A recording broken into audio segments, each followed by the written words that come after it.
안녕하세요. 네, 대박열린고시학원에서 간호관리학 강의를 맡고 있는 오정아입니다. 자, 여러분들 이번 시간에는 여러분들을 교재에 있는 것처럼 기출문제풀이와 단원별 문제풀이를 진행을 하고자 합니다. 여러분들이 목차를 한번 보시면 그동안에 출제되었던 기출문제입니다. 자, 그동안이라고 하면 16년 동안의 문제를 정리한 거예요. 그래서 물론 공시되었던 문제도 그대로 나왔고요. 그 다음에 공시되지 않은 문제들도 최근 문제까지도 정리를 해서 여러분들한테 문제를 드리고자 노력을 했고요. 그 다음에 그 문제들도 개념별로 또 맞춰가지고 정리를 해드렸어요. 그래서 문제 풀기는 어렵지는 않으실 거고요. 그 다음에 기출문제 풀이반에서 유인물을 같이 또 드릴 겁니다. 그래서 16년도 동안 나왔던 중요 개념과 문항수를 정리해서 여러분들한테 드렸습니다. 그러면 기출문제 풀이를 통해서 그동안 출제되었던 중요한 개념들이 무엇인지가 바로 알 수 있었고요. 또 어떤 개념에서 얼마만큼 문제가 자주 출제되었는지도 파악이 되실 수 있을 겁니다. 그래서 중요 빈도 중심으로 더 정리를 하실 필요가 있겠고요. 그 다음에 각각의 기출문제 유인물을 또 살펴보시면 각각의 개념에 대한 것들을 다시 한번 정리를 해드렸어요. 물론 이 자리에 앉아 계시는 선생님들은 이미 이제 공부가 다 되셔서 마무리 단계에서 문제풀이반을 이제 수업에 참여하신다고 생각을 하긴 하지만 그래도 이번 시간을 통해서 다지기 과정이라고 생각을 하시면 좋겠습니다. 그런데 자, 기출 문제를 많이 풀다 보면 어떤 오류가 있냐면 생각보다 쉬워요. 그래서 시험이 이렇게 쉬웠나? 라는 생각이 들면서 어떤 오류를 범하시냐면 기출문제 풀이반만 풀고 시험에 응하면 점수는 나오겠구나라는 판단을 하게 됩니다. 그러나 제가 수업 시간에도 항상 강조했지만 간호관리는 17문제 정도는 16, 17문제 정도는 굉장히 조금만 공부하면 점수가 나올 수 있는 건데 두세 문제가 한 번도 출제되었지 않았던 문제들이 출제되는 것을 볼 수 있거든요. 근데 그 두세 문제 가지고 합격의 당락이 결정이 되는 경우들이 굉장히 많아요. 그래서 여러분들이 시험 보는 과목 중에서 간호관리학은 100점을 목표로 하는 고등점 목표를 세워야 여러분들이 원하는 합격에 훨씬 더 가깝게 다가설 수 있는 과목이라는 거 꼭 명심을 하셨으면 좋겠고요. 그 다음에 간호관리는 조금 애매모호한 문구들이 많습니다. 그래서 문장 단어가 한두 개만 바뀌어도 바로 틀린 답으로 가시는 선생님들이 생각보다 많으세요. 그래서 전체적인 흐름을 좀 볼 수 있는 눈을 좀 가지셨으면 좋을 것 같다는 생각이 들고요. 기출문제 풀이를 통해서 중요한 개념들이 무엇인지 또 이게 어떻게 변형되어 출정되는지 어떤 과정을 거쳐서 지금까지 문제들이 출제되었는지를 한눈의 흐름으로 전부 알 수 있으실 겁니다. 그 다음에 각 책대별 기출문제가 끝나면 단원별 문제풀이가 들어갈 거예요. 그러면 단원별 문제풀이는 그동안 공부했던 문제를 다시 한번 정리하는 시간과 또 새롭게 출제 가능성이 있는 문제들을 다시 한번 예측을 해서 문제를 정리를 해보았습니다. 그렇기 때문에 문제가 기출문제보다는 적겠죠. 그렇지만 공통적인 내용도 있지만 또 새로운 내용들, 가능성이 있는 내용들이 다시 한번 나올 거라는 거 보시면 좋겠고요.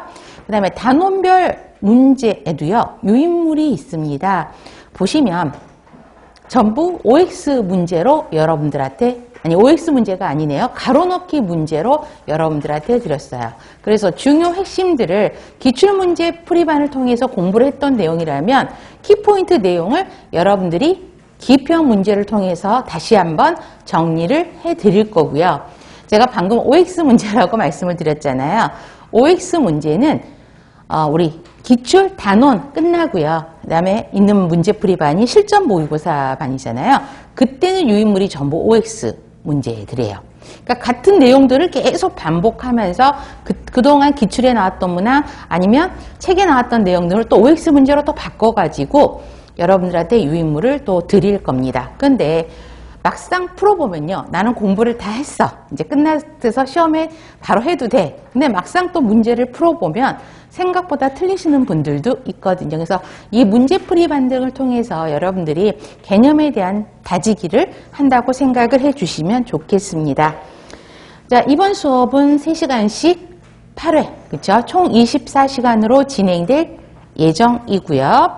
그 다음에 여러분들 지금 유인물 받으신 것처럼 수업 전에 항상 유인물이 있을 거니까 수업 전에 유인물 받아서 수업에 참여하시면 좋겠고요. 인강에 참여하시는 선생님들께서는 자료실에 올려져 있을 테니까 다운받으셔서 수업에 참여하시면 좋겠습니다. 그 다음에 질문이 있으신 분들은 우리 실강에 참여하신 선생님들은 저랑 수시로 질문을 하셔도 되고요. 인강에 참여하시는 선생님들은 학원 홈페이지에 질문방에 올려주셔도 되고요. 네이버 카페에 진통이라는 학원 카페가 있거든요. 거기에 오시면 질문방 있으니까 거기에 질문을 올려주시면 빠른 시일 내에 댓글을 달아오도록 하겠습니다. 자, 우리 가장 여러분들이 원하는 게 합격이죠. 합격이라는 큰 목적을 달성하기 위해서 이제 다시 한번 첫걸음 시작이라고 생각을 하시고요. 자, 정신을 모아서 새롭게 시작을 해보도록 하겠습니다. 자, 그러면 수업 시작을 하도록 할 텐데요. 자, 문제풀이 들어가기 전에 자, 16개년 영역별 출제 경향 분석이라 그래서 유인물 첫 페이지에 있을 겁니다. 자, 간호관리의 이해죠. 자, 그래서 각각의 간호관리 이해를 또 단원별로 간호와 관리의 개념, 간호관리의 특성, 관리 이론으로 나눠서 정리를 해드렸는데 여기에서 가장 출제 빈도가 높은 게 생산성이죠. 그래서 생산성보다는 효율성과 효과성을 물어보는 문제가 비교하는 문제가 제일 많이 있는 거고요. 그 다음에 간호관리자 유형도 많이 나오죠. 최고관리자, 중간관리자, 일선관리자. 그 다음에 카츠가 말한 관리자가 가져야 될 관리기술, 개념, 인간, 실무기술들이 나오게 되고 이 중에서 제일 많이 나오는 게 민츠버그의 관리자 역할이죠. 세 가지 카테고라이즈, 대인관계적 역할, 정보적 역할, 의사결정자 역할 세 가지 카테고라이즈로 나눠서 총 10개의 관리자 역할을 정리를 하죠. 그러면서 문제를 섞어서 나눈 걸 볼 수 있고요. 관리 이론은 고전적 이론의 대표적인 게 과학적 관리론, 신고전적 이론의 대표적인 게 인간관계론이죠. 그래서 얘네 두 개를 비교하는 문제가 생각보다 많이 나오는 걸 볼 수 있고요. 그 다음에 체계 이론은 체계 이론에서 투입 요소, 그 다음에 전환 과정 요소, 산출 요소들이 있죠. 그거를 구별하는 문제가 이렇게 10문제 가까이 그렇죠? 나오는 걸 볼 수 있고 제일 밑에를 보세요. 전체 개념을 포함하는 문제. 그래서 다음 중 뭐 관료제에 속하는 거 그렇고 여러 개념들을 막 섞어 놓고 그렇죠? 관료례를 찾는다든가 아니면 행정관리론을 찾는다든가 그래서 전체적인 정의를 알고 있느냐를 물어보는 것들을 문제들이 그렇게 나오는 걸 볼 수 있습니다. 자, 그러면 여러분들 이제 문제풀이를 들어가도록 할 건데요. 자, 지금은 여러분들 문제 아직은 혹시 문제 풀어오신 선생님 계세요? 앞으로는 이제 문제를 한번 미리 풀어보셔도 되는 거고요. 자, 그래서 문제에 대한 질문을 했을 때 여러분들이 답을 말로 해주셔도 돼요. 그래서 지금 마스크를 다 쓰고 계셔서 자, 누가 말을 하는지는 잘 모르거든요. 제가 앞에서 보면. 그래도 틀리더라도 자신 있게 하면 틀렸으면은 다시 한번 내가 공부를 하면 되는 거고, 그렇죠? 맞으면 기분이 좋은 거고, 생각보다 틀리신 분들이 많으면 그 부분에 대해서는 제가 조금 더 자세하게 설명을 해드릴 수 있는 기회가 되기 때문에 여러분들이 반응이 조금 있었으면 좋겠습니다. 하실 수 있으시죠? 네, 좋습니다. 자, 그러면 1페이지 기출문제부터 먼저 풀어보도록 하겠습니다. 자, 1번은 간호관리 개념을 물어보는 거죠. 그래서 옳은 것을 물어봅니다. 자, 목표가 뭐죠? 여기서 목표를 동그라미 해보세요. 그러면 문제를 풀다 보면 간호관리 목표가 무엇이냐 이렇게도 나올 수 있는 문제들이 있죠. 그러면 간호 대상자에게 양질의 간호 서비스를 제공하는 것이다 라고 바로 대답하실 수 있어야 되고요. 목적을 달성하기 위해서 효율적으로 효과적으로 달성하기 위한 수단이 되는 거고 투입을 산출로 바꾸는 전환 과정이라고 누가 말했죠? 길리스가 책임을 펴면서 설명을 했었고, 양질의 간호를 서비스를 제공하기 위해 간호사들이 알고 또 행해야 될 지식과 기법이라고 설명을 했죠. 그래서 답은 4번입니다. 자, 그러면 유인물에 잠깐만 보세요. 관리의 개념에 대한 것들을 정리를 해드렸어요. 사실 기출문제에 있는 유인물들은 기본서에 있는 내용을 그대로 갖고 온 것들이 많거든요. 그런데 중요한 것들만 갖고 왔기 때문에 이 유인물들은 계속 반복될 거고, 그렇죠? 이게 또 나중에 가로놓기도 나올 수 있고 OX 문제로 나올 수 있기 때문에 최소한 기출문제에 대한 정의, 그러니까 기출문제에 대한 그 유인물 있잖아요. 이거는 확실하게 내 것으로 만들어야 되는 거죠. 여러분, 유인물 오늘 페이지가 몇 페이지인가요? 예, 생각보다 많죠. 그렇죠? 이것만 묶어서도 또 하나의 서머라이즈 노트가 되는 것이거든요. 그래서 버리시지 말고, 그렇죠? 파일 하셔가지고 들고 다니셔도 되는 것입니다. 자, 그러면 관리의 개념. 자, 이거는 여러분들 제가 전체적으로 읽지는 다 않겠습니다. 자, 목적을 달성하기 위해서 하는 거라는 거는 다 알고 계실 거고, 그 달성하기 위해서 하는 기획, 조직, 인사, 지휘, 통제 과정을 관리라고 설명을 하고 있죠. 또 관리인 동시에 기능인 거고, 그 다음에 제일 마지막 문장, 우리 4P 공부했을 겁니다. 4P와 상대적으로 OM, 그쵸? 이야기를 하고 있죠. 그래서 인간, 물자, 기계, 자금, 시장. 이거를 OM이라고 설명을 하고 있죠. 자, 2번입니다. 간호관리에 대한 설명으로 옳은 것을 찾으라고 되어 있죠. 자, 그러면 이거는 몇 번일까요? 목표 달성을 위한 수단이다 또 나오고, 질을 향상하기 위해서 하는 거고, 자, 관리하기 위한 지식과 기법인 거고, 투입 과정 산출의 전환 과정이다. 맞는 거죠. 그래서 답은 5번입니다. 그래서 여러분들 기출문제에 보면 연도가 문제 옆에 연도가 사실은 있어야 되죠. 그런데 연도가 사실은 중요한 거는 아니거든요. 그리고 문제가 오픈된 문제는 그러니까 정확하게 똑같은 문제로 나오겠지만 공시되지 않는 문제들이 제법 많이 있거든요. 연도들이요. 그때는 시험 보는 선생님들의 기억력을 동원해서 그래서 보공 과정을 쫓아서 하는 거기 때문에 선생님들께서 질문하세요. 선생님, 왜 기출 문제가 출판사마다 출판사란다. 학원들마다 다른가요? 그렇죠? 근데 그거는 그때는 복원되지 않았기 때문에 임의적으로 이제 선생님들이 변형을 해서 문제를 만들어 내는 것입니다. 그래서 저 역시도 이제 시험 보러 가요. 기출 문제. 그러니까 기출 문제를 위해서 이제 시험 보러 가서 저는 이제 간호관리만 풀고 오기도 하거든요. 그런데 최근에 나오는 간호관리 문제, 최근에 이제 공지되지 않은 지방 문제들 같은 경우는 제가 열심히 시험 볼 때 외워가지고 복원을 한 거거든요. 그래서 그 부분은 제가 다시 몇 년도 어디 지방 문제다라고 이야기를 할 건데 전체적인 거는 그냥 말하지는 않겠습니다. 자, 그래서 2번 답은 5번이죠. 그래서 사지선다 할 때도 있고 오지선다도 있었던 때가 있었기 때문에 왜 오지선다냐 이러실 필요는 없어요. 사지선다, 오지선다가 수시로 바뀌어서 지금 현재 사지선다로 문제가 나오고 있죠. 그 다음에 3번이요. 이런 문제만 나오면 너무 좋겠죠. 그렇죠? 그럼 메리노토미예요. 물론 인간관계를 메리노토미가 이야기는 하긴 했지만 이거는 중요한 건 아니고, 그렇죠? 메리노토미가 말한 관리과정 순서는 몇 번? 4번. 그렇죠?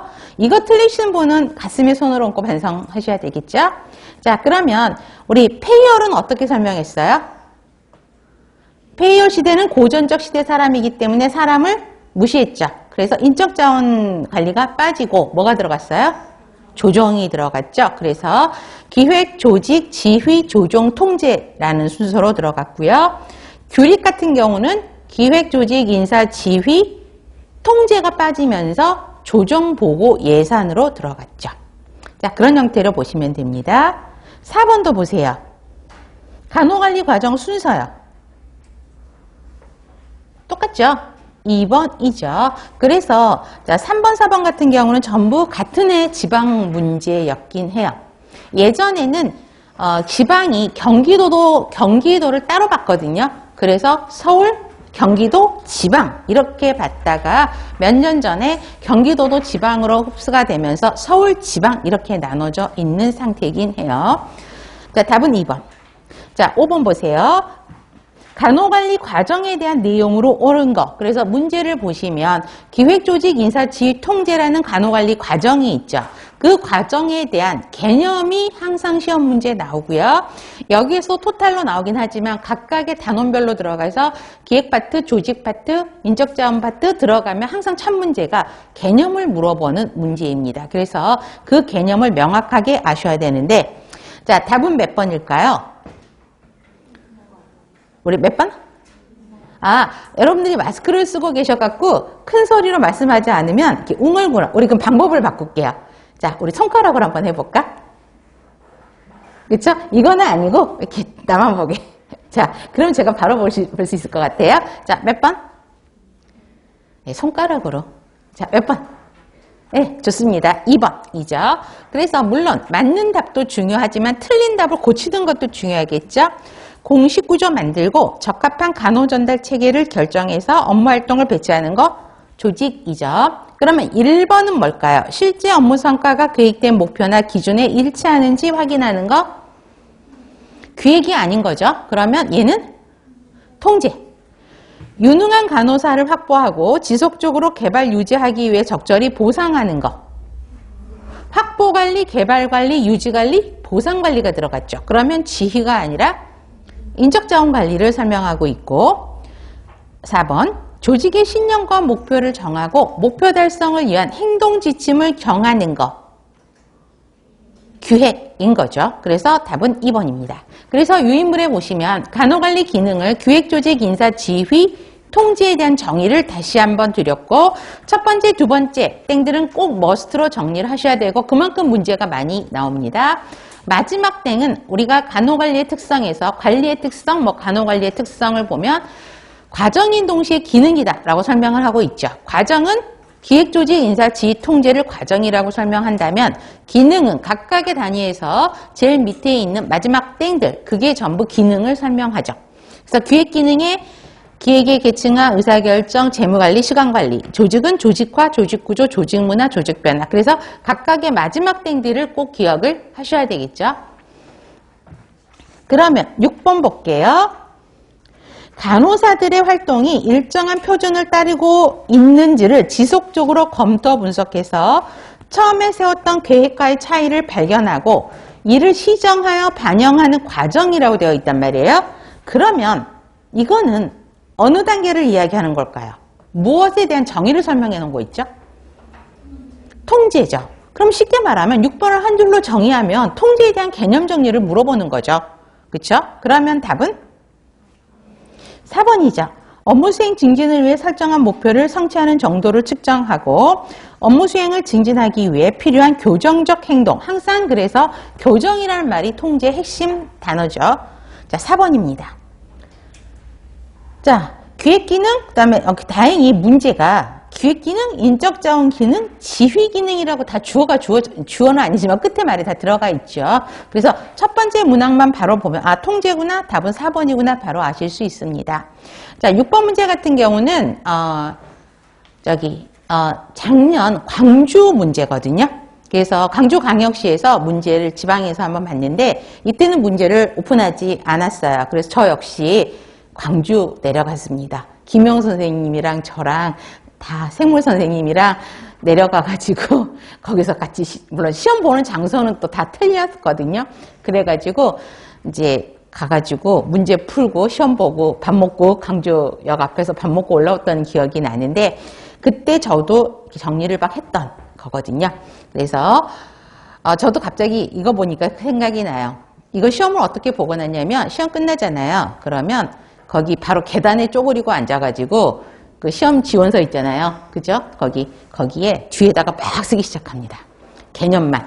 어떤 문제가 나왔지? 그 다음 개념 넣고, 그 다음에 완벽하게 외운 것들부터 먼저 1, 2, 3, 4 쓰고, 그죠? 그래서 거기서 거의 추운데 이 12월 말에 시험을 봤거든요. 그래갖고 거기서 거의 1시간 반 동안 문제 복원을 했던 기억이 나요. 운동장에 딱 앉아가지고 그러면서 잘 외웠어. 그렇게 왔던 기억이 나요. 그래서 그런 문제들 보시면 되고 7번 관리 기능 또 물어보는 거죠. 그러면 틀린 거 이거 바로 나와야지. 틀린 거는 3번 리더십 직원에게 동기를 부여하는 과정이다는 지휘 과정이죠. 목표를 성취할 수 있도록 업무, 권한, 자원 등을 배당하는 과정은 조직이고 다시 통제 개념이 또 나오죠. 그래서 2번 문장 같은 경우는 항상 나오는 문제들이죠. 목표 달성을 위한 활동이 계획대로 진행하고 있는지 확인하고 피드백을 통해서 또 교정이라는 말이 나오죠. 통제. 목표를 정하고 이를 효율적으로 달성하기 위한 구체적인 행동 방안을 선택하는 과정, 기획이죠. 자, 그러면 지금까지 관리 과정을 5, 6, 7 풀어봤어요. 그러면 이 답까지 있는 문항들이 낯설어요? 아니죠. 다 책에서 봤던 내용이죠. 그래서 지금은 그렇지 하면서 푸는 거예요. 아셨죠? 틀리면 다시 들어가서 명확하게 다시 정리를 하셔야 돼요. 왜 그래요? 틀린 문제는 계속 틀려요. 그렇죠? 그래서 그때 다시 한번 잡아주는 거라고 보시면 됩니다. 자, 8번은요. 행정과 관리를 비교한 문제점은 최근에는 16년 동안에 딱 한 번 나왔는데 2000년 이전 있죠. 2000년 이전, 2005년을 기준으로 본다면 그전에는 굉장히 많이 나왔던 문제이기는 해요. 자, 그래서 행정과 관리의 차이점. 옳은 거. 몇 번? 그렇죠. 3번이죠. 정치 권력을 더 많이 포함하고 있는 게 행정이죠. 그러면 1번. 법령의 제약을 덜 받는 게 관리. 행정은 법령의 제약을 더 받게 되죠. 능률성을 강하게 추구하는 건 관리. 경쟁성이 강하는 건 관리. 분명하고 단일한 목표를 추구하는 거 관리죠. 그래서 여러분들이 자 유인물 보세요. 공통점도 설명을 써 있긴 하지만 공통점보다는 차이점이 시험 문제에 많이 나오죠. 그래서 이 차이점을 가지고 이제 뭐 관리는 행정은 이런 식으로 문제가 나오는 걸 볼 수 있습니다. 그래서 그 차이점들을 명확하게 구별하실 필요가 있죠. 자, 권력은 누가 더 연결이 되죠?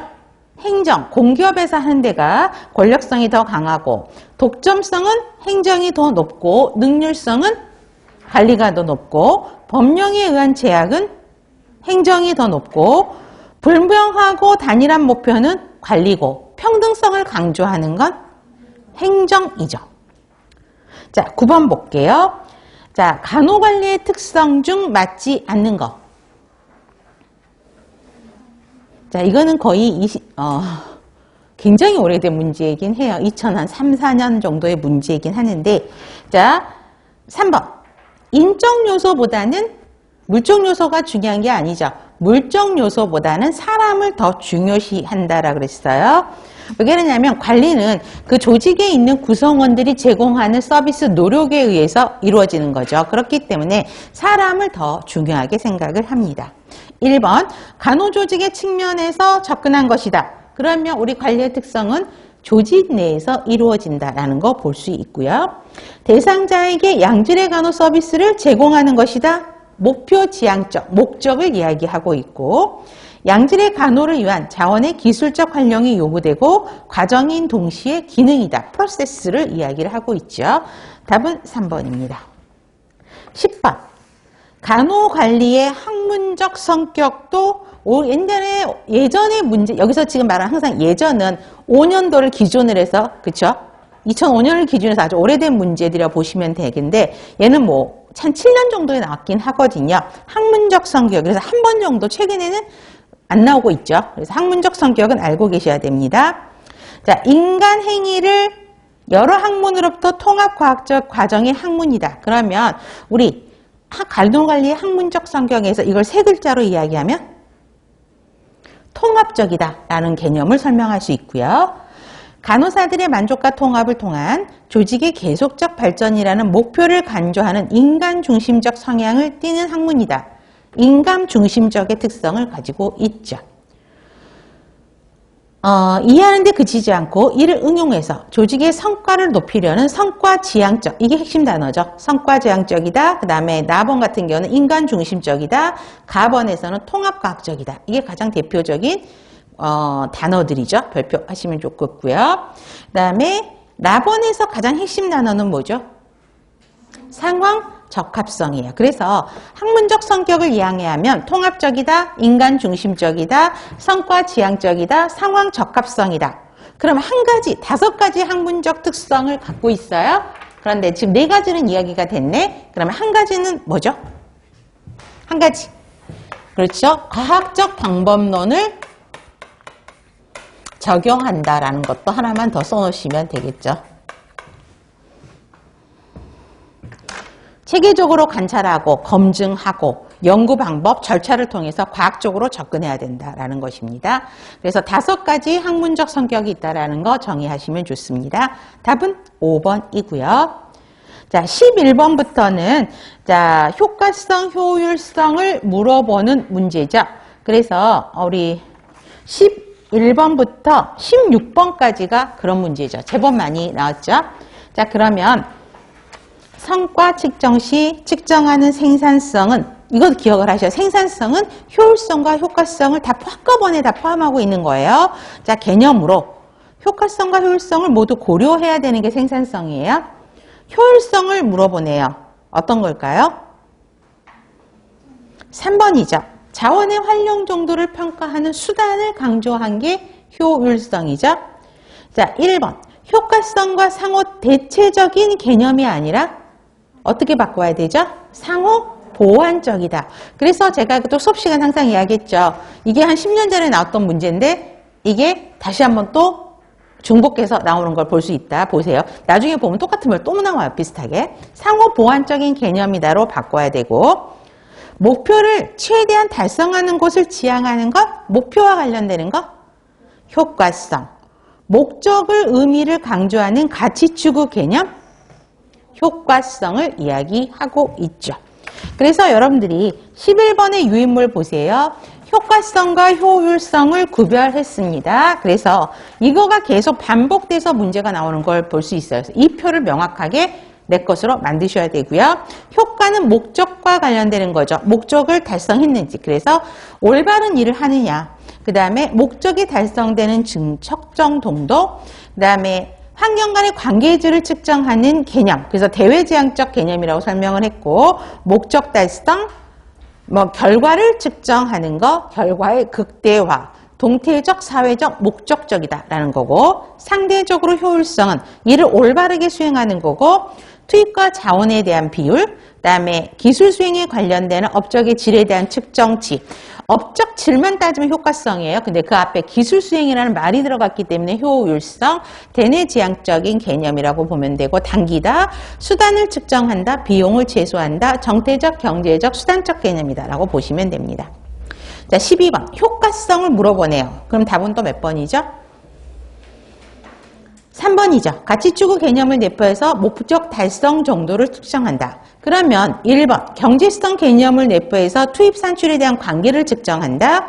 자원 활용을 고려해서 개인이나 조직이 수행한 성과의 공평성을 측정하고, 자, 목적 달성하기 위해 자원을 생산적으로 사용했는가. 다 1번, 2번, 4번은 효율성에 대한 정의를 설명하고 있죠. 13번. 자, 효과성은 충족했는데 효율성이 떨어지는 경우. 그러면 효과성은 아까 조직 목표와 달성과 관련되어 있죠. 그렇기 때문에 효과성은 달성이 됐대. 그러면 뭐예요? 효과성은 충족했다 그러니까 목표는 달성이 된 거죠. 그런데 효율성이 떨어진다니까 자원을 충분히 잘 이용하지 못한 거죠. 그래서 답은 3번이죠. 자원을 산출보다 더 많이 투입하여 조직 목표를 달성한 경우가 지금 13번 문제에 들어가는 거죠. 자, 14번. 효율성을 또 물어보네요. 답은 1번이죠. 그쵸? 자, 특히 4번에 대한 문제가 이제 질문이 4번이란다. 다에 대한 문제가 들어오는데, 자, 산출의 극대화는 효과성이죠. 그런데 목적적 개념이 아니라 수단적 개념이니까 효율성. 수단을 목적과 연결시키는 게 효과성이거든요. 그래서 수단만 강조한 수단적 개념이기 때문에 효율성에 들어간다고 보시면 됩니다. 라번, 동태적, 사회적, 목적적 개념은 효과성이죠. 그렇죠? 그렇기 때문에 효율성으로 따지면 정태적, 경제적, 수단적 개념이다라고 바꾸셔야 되는 거죠. 답은 1번이고요. 15번. 자, 이게 최근 문제죠. 자, 백내장 치료를 위해서 행위별 수가가 아닌 포괄수가제. 포괄수가제에 백내장 들어있죠. 그래서 지불한 결과 진료 비용이 감소했어요. 백내장 수술 결과는 행위별 수가제 환자군과 포괄수가제 환자군 간의 차이가 없었대. 백내장 수술 결과는 목적이죠. 환자가 힐링되는 정도이기 때문에 목적에는 크게 문제가 없었던 거죠. 결과에는. 그런데 백내장 수술에 대해서 포괄수가제가 행위별 수가제에 뭐가 더 높은 거죠? 그렇죠. 비용이 더 적게 들어가는 거죠. 포괄수가제가. 그렇기 때문에 효율성이 더 높다고 이야기하죠. 그래서 쉽게 말하면 효과성이라는 거는 목적이 달성되는 거니까 수술 결과는 똑같아. 행위별 수가나 포괄수가나. 그러나 행위별 수가는 행위 하나의 수가를 매기기 때문에 가격이 많이 드는 거고, 포괄수가는 가격을 한꺼번에 묶어서 가격을 다운시키는 게 포괄수가제죠. 그렇기 때문에 효율성이 더 높다라고 판단이 되는 거죠. 그 다음에 16번 보세요. 여러분 1번 보세요. 또 나왔죠. 그렇죠? 그래서 이게 정확하게 10년 만에 똑같은 문장이 나온 거예요. 비슷하게. 그래서 상호 대체적인 개념이 아니라 상호 보완적인 개념으로 바꿔야 되고요. 2번은 효율성이 아니죠. 효과성에 대한 이야기죠. 3번은 자원을 생산적으로 사용했느냐 하는 거기 때문에 효과성이 아닌 효율성. 생산성은 투입된 사용은 투입 자원에 대해 얼마의 생산을 이루었느냐 하는 경영성과를 측정하는 지표가 생산성이라고 이야기를 하고 있죠. 답은 4번입니다. 자, 17번부터는 간호관리자 유형을 물어보게 됩니다. 자, 간호관리자는 우리 최고관리자, 중간관리자, 일선관리자로 나누는 거예요. 자, 그러면 17번. 여기서 핵심 단어는 최고관리자죠. 그 다음에 환경 변화를 예측한대요. 환경이 주는 위험들, 불확실성 이런 거를 예측을 해서 자, 간호 최고관리자는 간호 부장님들 이야기하잖아요. 그 사람들이 장기 계획을 설립하는데 가장 많이 사용하는 기술. 개념적 기술이죠. 이런 건 굉장히 쉽죠. 자, 그래서 유인물에 보면 간호관리자 유형을 정리해드렸어요. 그래서 이것들을 정리하시고 항상 최고관리자는 환경과 관련해서 문제점이 무엇인지 파악하고 조직이 나아가야 될 방향을 정하는 게 최고관리자죠. 그 다음에 밑에서 그 다음 중간관리자는 특히 두 번째 땡이요. 수립한 정책 또는 방침이 실제 행동에 옮겨지도록 지시 확인 통제한다라는 거 기억을 하시고 또 네 번째 땡 목표를 달성하기 위한 부서별 계획을 세우고 정책 절차 규칙을 만드는 사람이 누구냐라는 것도 기억을 하시고 일선관리자는 실제 수간호사들을 이야기하고 있죠. 그렇기 때문에 현장에서 구성원들을 관리 감독하고 지휘하고 운영적 목표를 그러니까 정하는 사람이 일선관리자라고 보시면 됩니다. 자, 18번 보세요. 전략적인 목표 달성으로 해서 부서별 정책, 절차, 규칙을 정하는 사람? 그러면 자, 딴 건 다 모르겠고 최고관리자예요? 중간관리자예요? 일선관리자예요? 중간관리자죠. 그럼 여기서 중간관리자를 찾으라고요. 그러면 간호부장, 간호이사는 최고관리자죠. 그 다음에 수간호사는 일선관리자, 책임간호사는 일선관리자. 그래서 중간관리자가 물론 요즘에는 감독이라는 표현은 제가 간호사 했을 때 감독이라는 표현을 썼거든요. 요즘에는 감독이라는 표현들 많이 안 쓰고 있는데 간호감독이 이제 중간관리자 역할을 대표하는 사람들이죠. 답은 4번이고요. 또 19번 중간관리자 역할에 대한 설명으로 맞는 것. 1번 외부 환경과 상호작용을 하는 사람은 최고관리자. 구성원들의 활동을 조정하고 일선관리자 지휘에 책임을 지는 것. 그래서 일선관리자가 어떤 문제를 잘 해결하면 좋지만 해결을 잘못했을 때 책임을 지는 사람은 중간관리자들이 지는 것이죠. 조직 관리에 책임을 지는 사람, 최고관리자.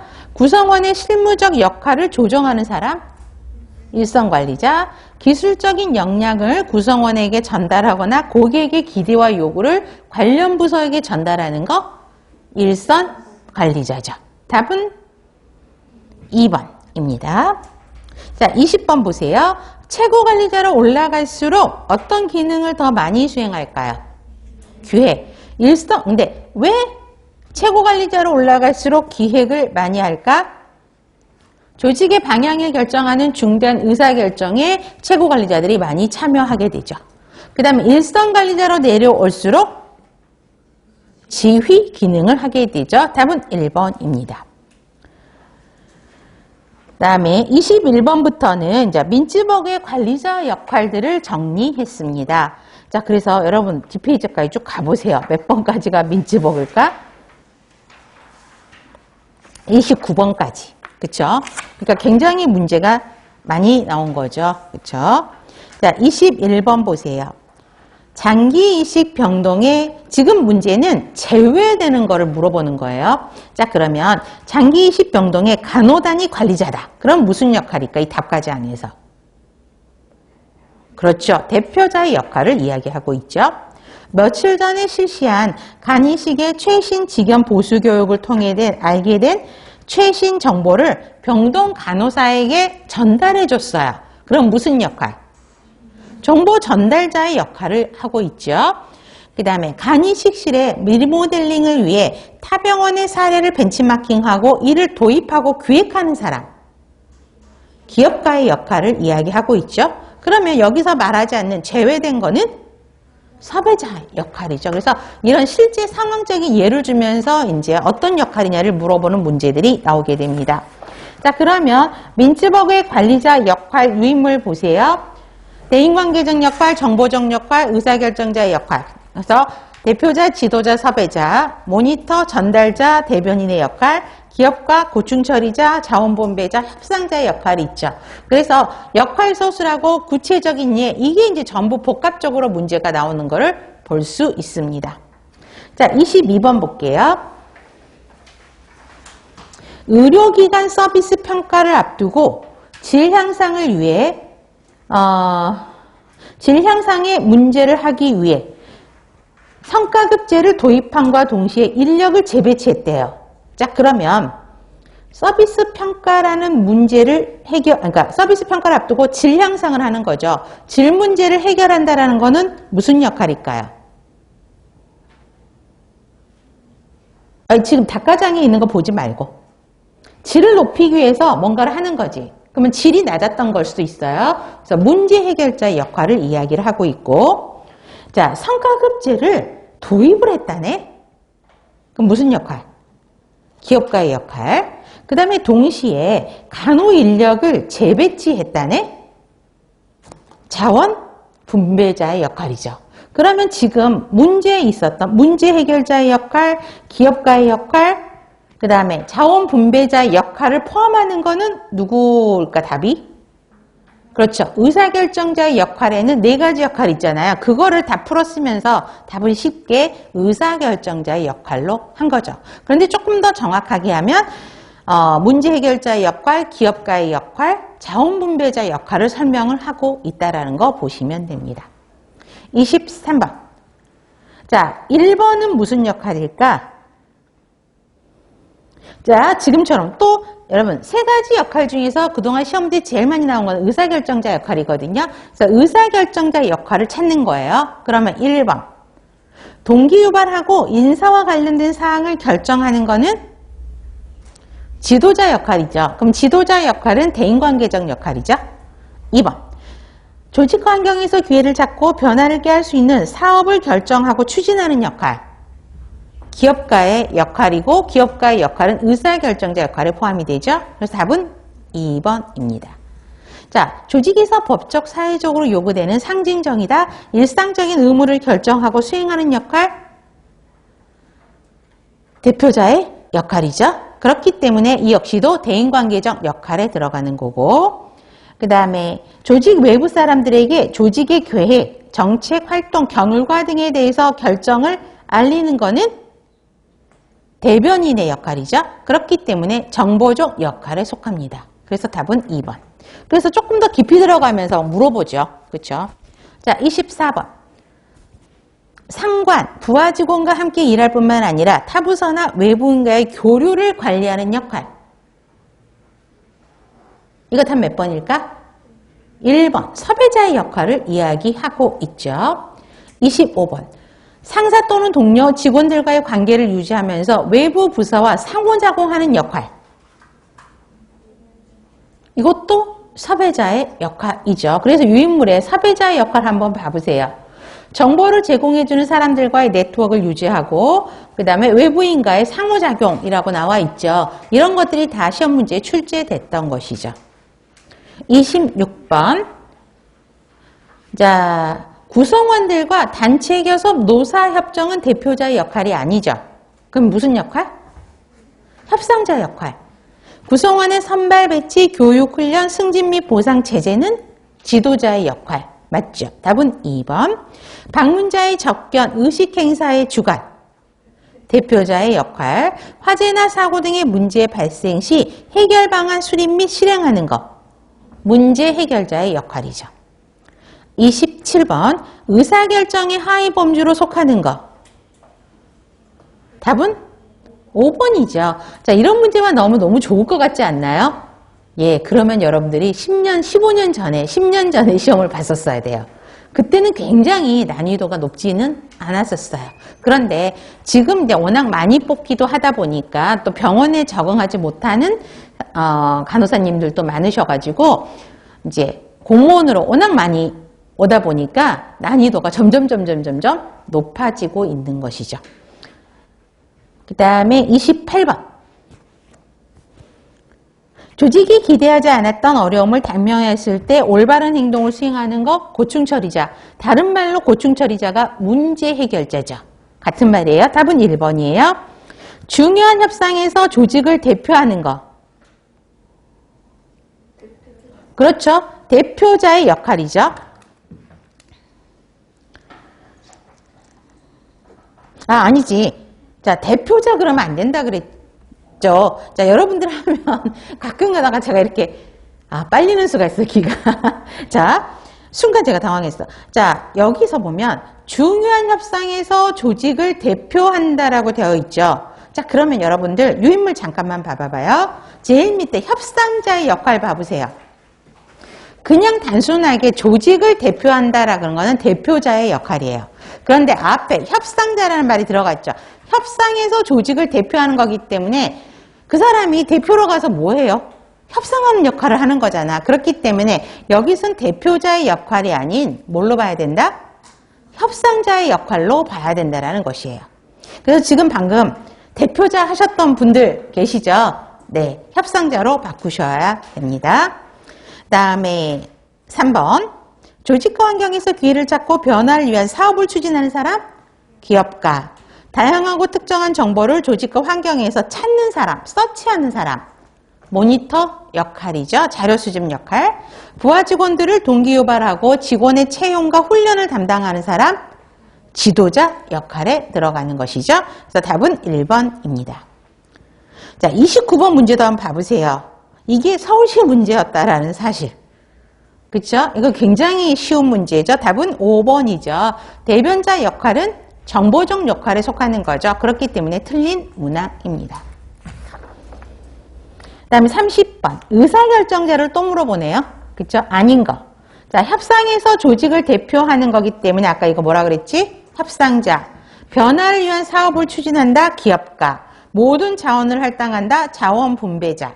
동기유발, 채용, 훈련을 담당하는 거는 지도자 역할을 이야기하고 있죠. 지도자 역할은 대인관계적 역할이죠. 그래서 답은 아닌 것이니까 여러분 실수가 여기서 나죠.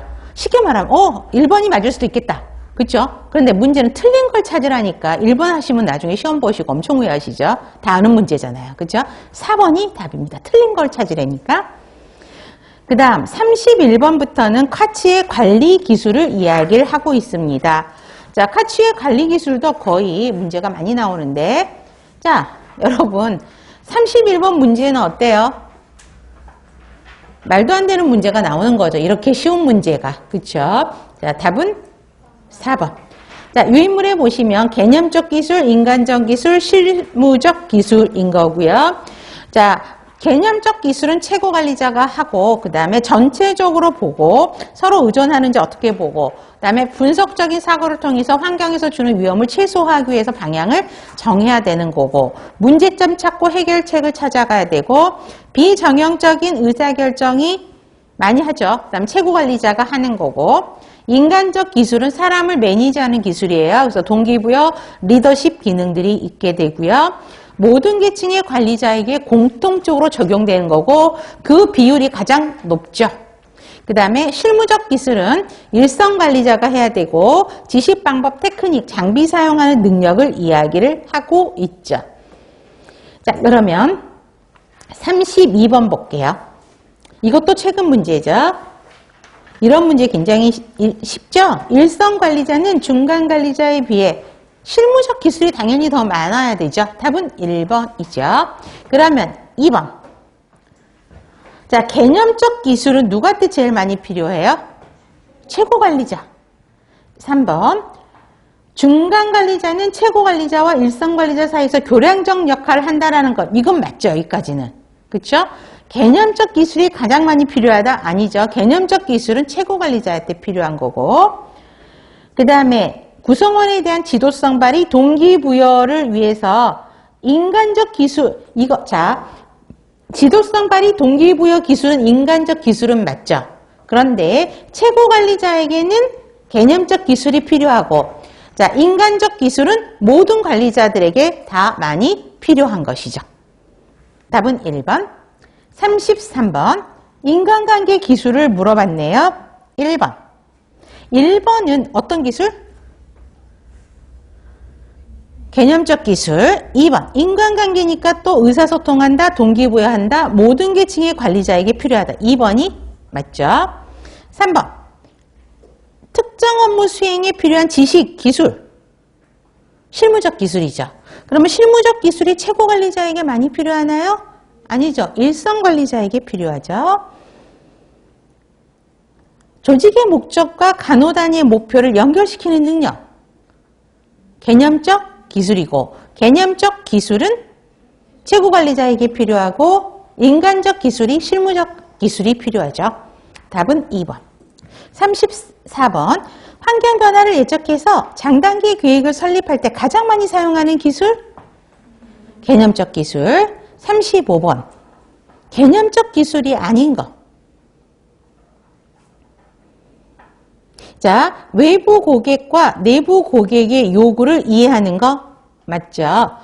개방적이다, 위협적이지 않는 환경을 조성한다. 환경에 포커스를 맞추면 절대 안 된다 그랬어요. 이거는 서로 신뢰하고 의사소통을 할 수 있는 분위기를 만드는 거기 때문에 인간적 기술의 이해로 속하는 거죠. 그 다음에 3번, 4번, 5번이 전부 개념적 기술에 속하는 거죠. 그래서 유인물 보시면 임상실무에서 가장 많이 활용되는 관리기술의 예. 그래서 개념적 기술, 인간적 기술, 실무적인 기술 여기 있는 내용들이 그대로 답과장에 들어간 거를 볼 수 있죠. 그래서 이런 부분들을 다시 한번 정리하셔야 됩니다.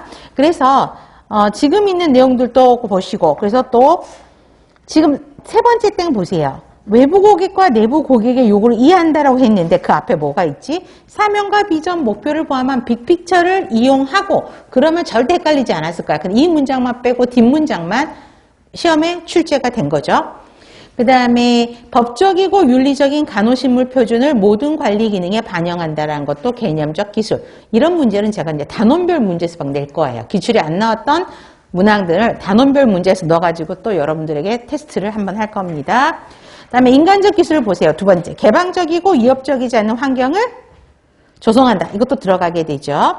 그 다음에 제일 밑에 리더십과 관리적 역할의 강점, 약점을 주기적으로 평가한다. 실무적 기술은 자 나머지는 보셔도 되고 환자 간호에 있어서 결과지향적이다, 결과중심적이다라는 거는 환자가 힐링이 돼서 태어나는 것을 이야기하고 있죠. 이런 것들 이렇게 하려면 실무적인 기술이 필요한 거죠. 자, 그러면 36번. 카츠가 제시한 관리 기술 중 최고 관리자에게 가장 중요시 되는 기술. 그렇죠. 개념적 기술. 그 다음에 37번. 옳은 거. 사람들과 함께 일할 수 있는 능력과 판단은 인간적 기술이죠. 그 다음에 개념적 기술은 목적과 전체를 이해하는 능력. 맞죠? 2번이죠.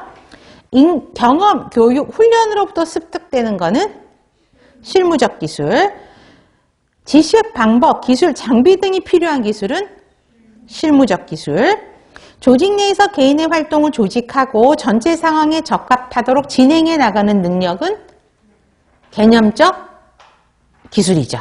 그렇기 때문에 옳은 것은 2번. 그렇죠? 그래서 지금까지 이제 문제를 풀어봤어요. 자, 그러면 여러분들 보실 때 어떠세요? 막상 지금 1시간 풀었는데 굉장히 비슷하고 어디서 본 문장들이 반복되는 걸 볼 수 있죠. 그래서 제가 유인물을 드리긴 했는데 유인물을 자세하게 읽지 않고 넘어가는 게 뭐냐면 이미 기본적인 거는 다 우리 기본 수업 시간에 정리를 하셨던 것들이고 또 문제 풀면서 그 유인물에 있던 내용들이 답과정에 다 들어가는 걸 보실 수 있죠. 그래서 그런 유인물들은 수시로 들고 다니시면서 다시 한번 정리하시라고 그렇죠. 페이지가 많음에도 불구하고 여러분들한테 드리는 저의 노력도 좀 알아주시고 또 학원에서 열심히 복사해서 여러분들한테 또 드려야 되잖아요. 그럼 학원의 노력도 좀 이해해 주시고 그 노력에 대한 답으로는 여러분들이 열심히 외워서 합격하는 거겠죠.